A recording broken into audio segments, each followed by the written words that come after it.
So, Kristen, I really like the way I mean, it looks just like a painting almost, and but I know it's a photograph, but tell me how you did make it look that way. Well, thank you. Yeah, a lot of people say that the images look like paintings, and of course, putting them on canvas really gives a lot of that impression because canvas is always has been known for fine art effects or fine art imagery. But what I do is I take my image and I run it through my printer. I use an Epson 7-color inkjet printer, which is a fine art printer, but in order to get the effect on canvas, and of course it's gallery wrapped. Do you know what gallery wrap means, Bill? Well, I think that means there's no frame, right? Right, right. But do you see here how the image actually wraps across? So you see that this part of the image is also mirrored right here onto the Sure, side. sure. So these images are all, they stick out from the wall by about an inch or a little over an inch. So it's a nice size, but they're frameless. So rather than having a frame, because of course there's no frames in nature, right? The snowy owl certainly didn't have a frame around her when I saw her. So I wanted to give people the ability to put these images on their walls without a frame. So it just shows as what I saw out in nature.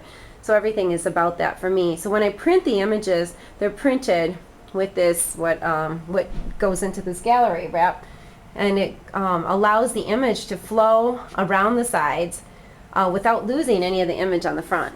So you can see the full image on Sure. the front.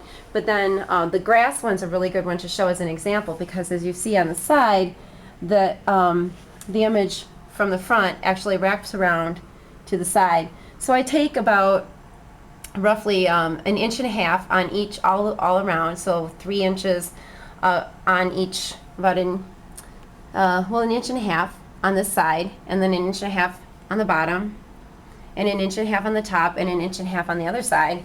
And I mirror effect that in Photoshop. So when I'm using my digital darkroom of Photoshop, I actually take that image and I mirror it. So it prints out like that. So it looks kind of funny when it's printed because it's got all those mirrored edgings. Sure.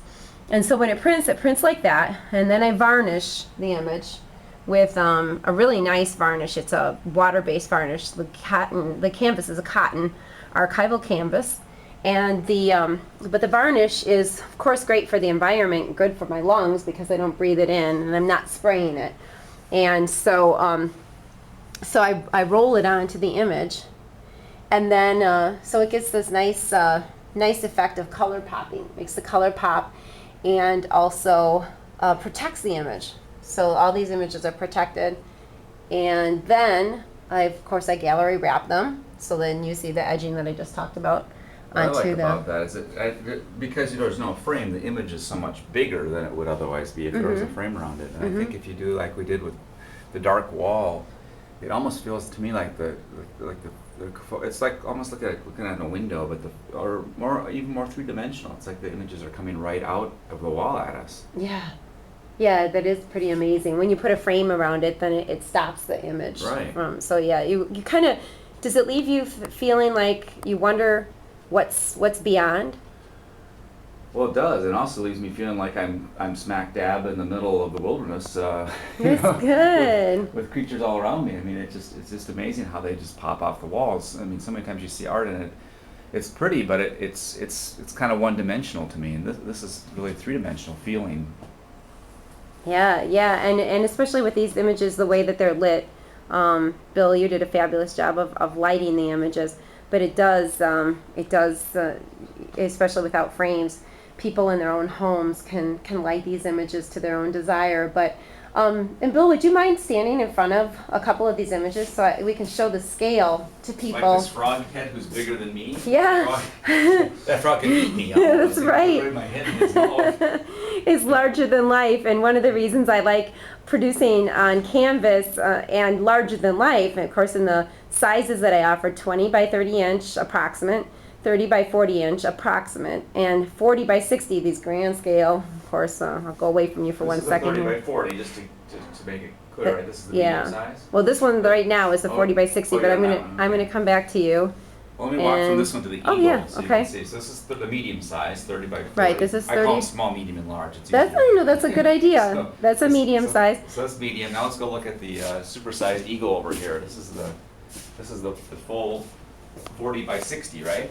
That is, Yeah. and that's about a 40 by 55, but we do Okay. approximate sizes, because every size, depending upon any cropping that's been done to the image in the digital darkroom, Photoshop, they come out to be a little bit different. So they're approximate sizes.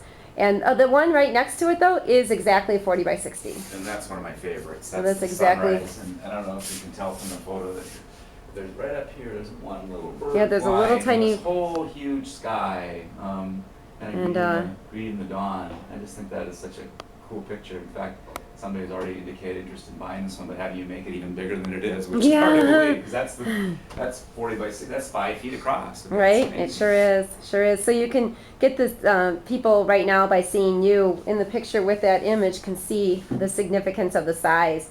And then if you want to go next to, well, let's see, we've got the eagle. You see that that's 40 by 60, and that snow-covered creek one is a vertical 30 by 40, so medium size as you That's- called it. I really love that one too. Thank It's you. really nice light. And then of course the owl. He's And kind of well- cool.